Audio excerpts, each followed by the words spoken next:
Hey everybody, before you continue watching the video, make sure you give the channel a like and subscribe. Go and follow us on Instagram.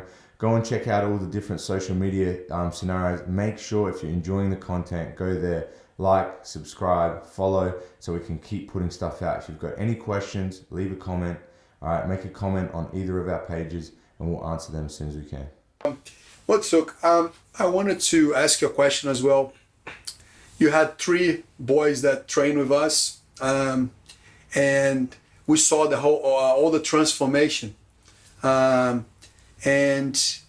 in your opinion, why jiu-jitsu is good for kids? Like you had different boys, different ages. They all had their challenges. They all made probably they benefited in some way of jiu-jitsu for a different reason.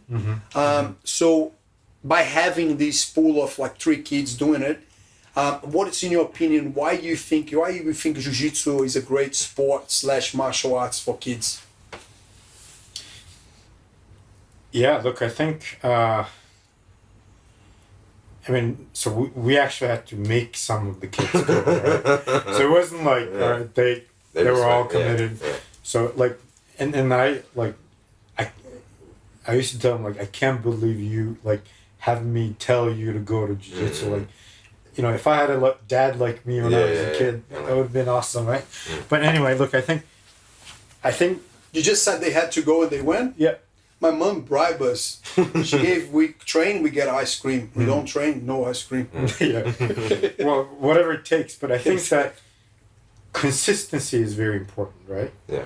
Because whatever you do, it could be rugby, swimming, or anything. But the fact that you actually stay committed and you stick with something for a long period of time, that's very important.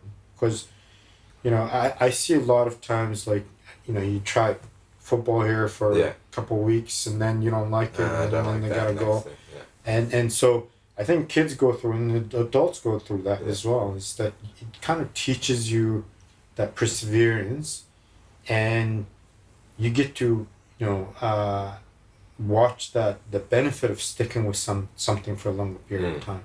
And I think it's just, in this day and age, you had so many choices to make. So you try one activity, you don't like it, you jump onto the next thing, but you never really get good at anything or improve or evolve. Yeah. So I think that's one of the key things that we've got out of it as a family, is that we just stuck with something for quite some time, and there were times where kids, I'm sure they wanted to quit many times and such. And then of course the other, you know, many different benefits, you know, physically, I think they're more capable, more confident in their abilities. I think the social value, the social interaction value has been really, really good.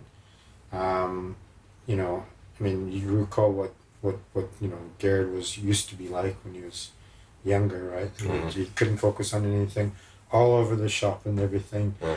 And you know, Mergen had challenges as well. So kids actually go through that transformation, having your parents and then your coaches, and then, you know, this kind of community that you interact with, it is actually very helpful in shaping the young person. Yeah, their character and then building something that we started to do a lot more and talking about is just like morals and like like ethics of being a decent person and stuff like that. But I think there's like so many different reasons, but I think one of the main reasons that becomes like it's ingrained into the individual, like a youth individual in martial arts, is because you're surrounded by older, like role models, and you're in a healthy environment that's not like, you know, treated as a grown an equal, up, as an equal, exactly. There's no babysitting. Yep. And which I think is missing from like everything else social. Like, there's no other place where you can go that I can think of in my mind right now. Like, where else do you receive that? Yeah. You know, you used to have that type of interaction, you know, day to day when we were living in villages and things like that, and that's, you would interact with everybody all the time like that. But now, as we get, you know, more westernized and everyone has their own big house and you go there and you know, mum and dad goes to work and does all this stuff, and you're kind of left on your own. More important than ever. And you just don't have that, like, you know, that interaction with somebody of a role model that's in an older, you know, position, and they've experienced these things in life and blah blah, and you just don't get it anymore. Yeah. So I think it's a massive point. Yeah. On that point, I mean, like, and just as you were saying, you were 14 when you started training with adults, right? Yeah. So you're absolutely right. You don't get that interaction as a teenager to interact closely with adults on a peer-to-peer level. Yeah, right? yeah. So it's either your teacher, your coaches, or your parents. So it's always a figure of authority. Yeah. So you don't really know how to navigate and have that relationship. And then so either you are, you know, compliant, or you're rebelling against it. So it's always that structure. But when you actually bring in a 14-year-old and start training with adults, and then, you know, they see the impact, the interaction, the respect that they're getting, and that you actually have to give respect to actually receive it as well. So I think that comfort level, especially with our second born with Garrett, I mean, is hugely important for him to start training with adults, because he didn't know how to talk with, you know, adults at all. Like he's just like, now he's got, you know, 30-some-year-old friends that he just hangs out and with. Yeah. Come on the weekend, we can do that. And it just made him very comfortable around adults and just having that adult level interaction with people, right? Yeah. Garrett, for me, like your son, for me, it was my whole coach life.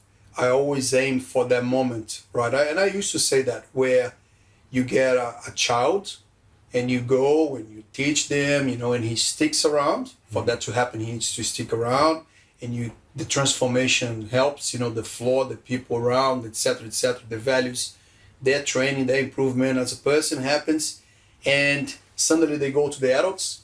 That for me is the full cycle. And he is going to be graded as an adult with their adults. And that is for me the full cycle happening. He's going to be the first full cycle happening.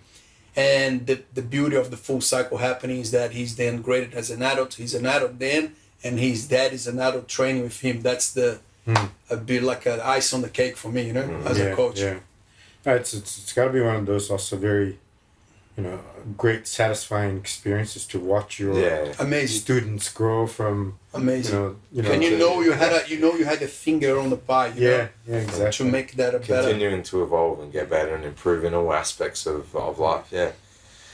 I guess those would be the benefits with kids. And look, I think, you know, and I think coaches really have an important aspect, especially if you've seen them 3 times a week and you know, over year, and it's very, very influential.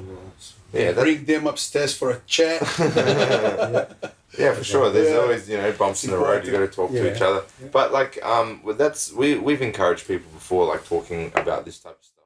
Thanks for watching the video, guys.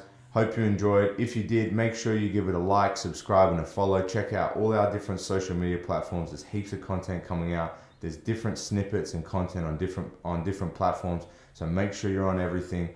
And again, if it helped you out, recommend to somebody else, and hopefully it'll help them out too.